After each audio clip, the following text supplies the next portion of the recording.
Welcome to the first session of organizational behavior. My name is Dr. Bahaudin Mujtaba, and I'll be your professor for this course. This course is designed to give students the basic knowledge of human behavior, which is needed to provide a more effective organizational environment.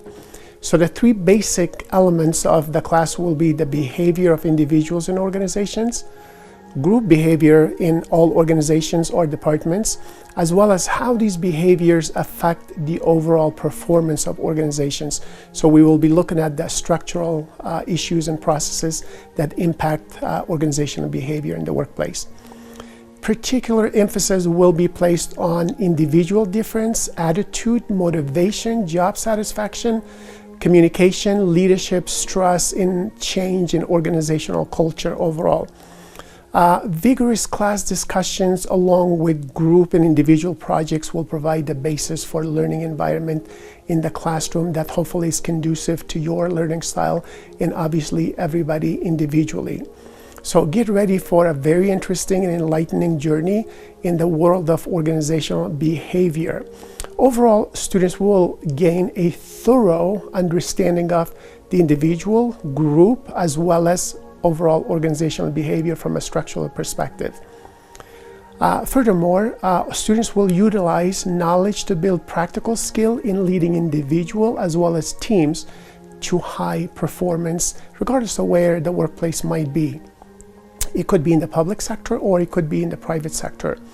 There are several competencies that you will gain as a result of this course. Number one, you will be able to demonstrate a very good understanding of the theory and research that's related to the current issues of organizational behavior. You'll be able to demonstrate a good understanding of the links between individual behavior as well as its social and organizational context. Third, you'll be able to diagnose and develop constructive proposals for dealing with work issues from an organizational behavior perspective. Fourth, you should be able to demonstrate research and presentation skills. And fifth, you'll also gain some analytical skills and be able to apply the theories to discuss different organizational contexts. The book we'll be using is a common textbook related to organizational behavior, but hopefully you can also read organizational behavior articles, research studies that are published in academic outlets like journals, for example, or even textbooks that will be able to help you gain a good understanding of the topic. To give you a little bit of information about myself, my name is Bahaudin Mujtaba. My degrees are basically from the state of Florida, United States. I work for Publix, which is one of the Fortune 100 companies in the United States, and it employs about 130,000 employees.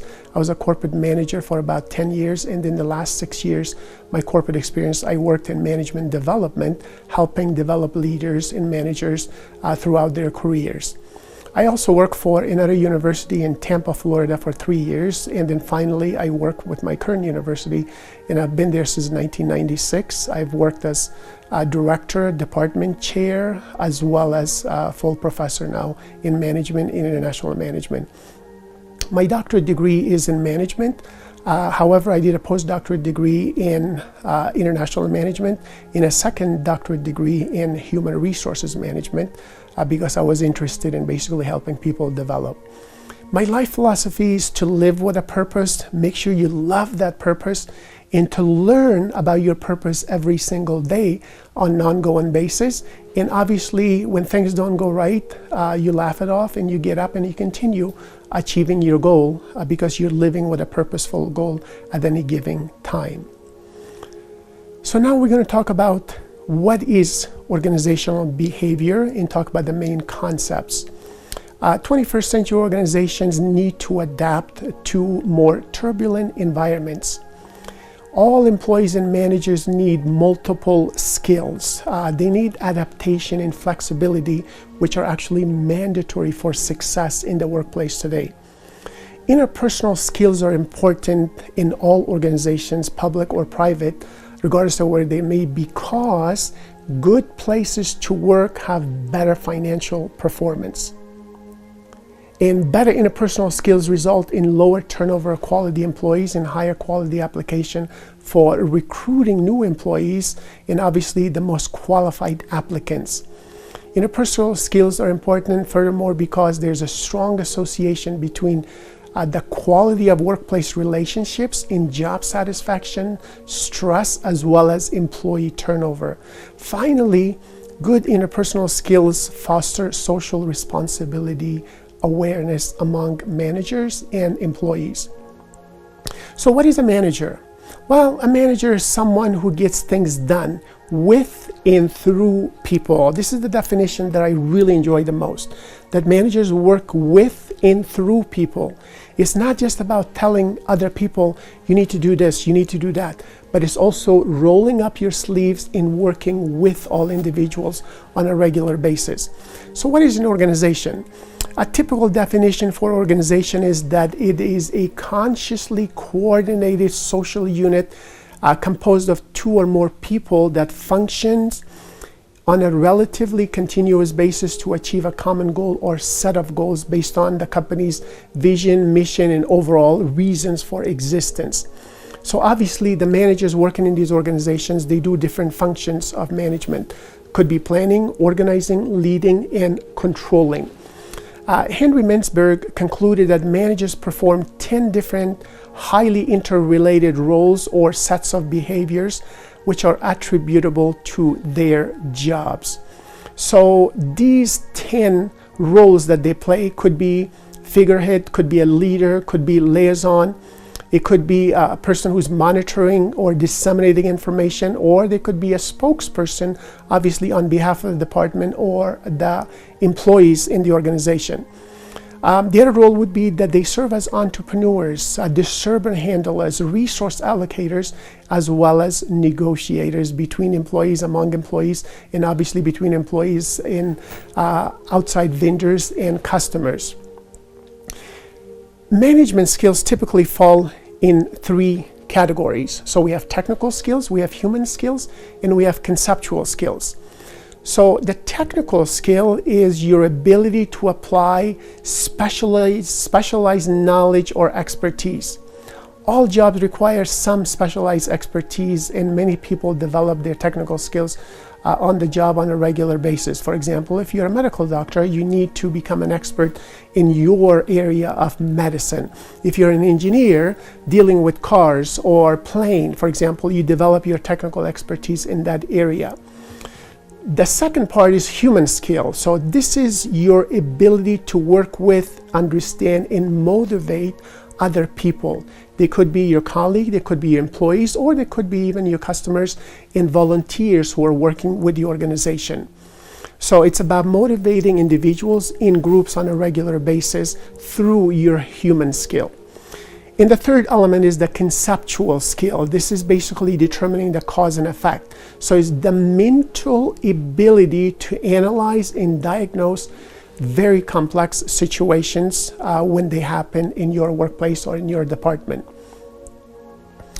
Organizational behavior is typically defined as a field of study that investigates the impact that individuals, groups, and structures have on behavior within organizations for the purpose of applying this knowledge toward improving the company's overall effectiveness. So again, it deals with individuals, groups, and structures that are basically enabling the organization to provide a service or at least a product. There are many elements of organizational behavior, and we say that it is the systematic study of individuals, groups, and obviously structures. So behavior generally is predictable. If we know how the person perceive the situation and what is important to him or her, then obviously we can predict how he or she will behave in future similar situations. We also use evidence-based management because this complements the systematic study of organizational behavior. And evidence-based management argues for managers to make decisions based on actual evidence or scientific data. Another element of organizational behavior as part of the systematic study is that intuition is obviously involved here. So the systematic study and evidence-based management add to intuition, or these gut feelings about why I do what I do and what makes others actually motivated or what makes them tick. So if we make all of our decisions with intuition or gut instinct, we're likely to be working with incomplete information. So that's why we need evidence-based decision making in the systematic study, obviously, to make it a science. Another element of organizational behavior is dealing with big data. The use of big data for managerial practices is a fairly new area, but one that holds convincing promise for obviously improving our decision-making effectiveness. The reasons for analytic data include predicting some event, detecting how much risk is incurred at any given time, and preventing catastrophes. So again, it can be very, very useful if we can prevent those high-risk catastrophes.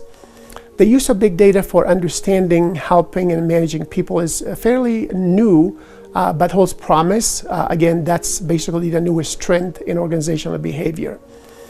Organizational behavior is an applied behavioral science that's built upon contributions from a number of behavioral disciplines, which include, for example, psychology, social psychology, sociology, and anthropology, as well as other disciplines where we can borrow material so we can help individuals, groups, as well as structures to become better and obviously help our organization achieve their goals.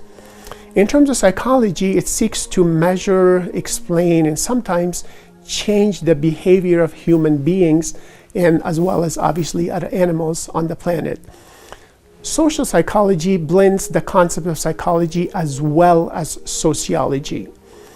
And sociology studies people in relation to their social environment or the specific culture. Finally, we have anthropology, which is a huge and a very complex area of obviously studies. Anthropology is the study of societies to learn about human beings and their overall activities and patterns, obviously over time. So that is the end of session 1. Part 2 will begin next.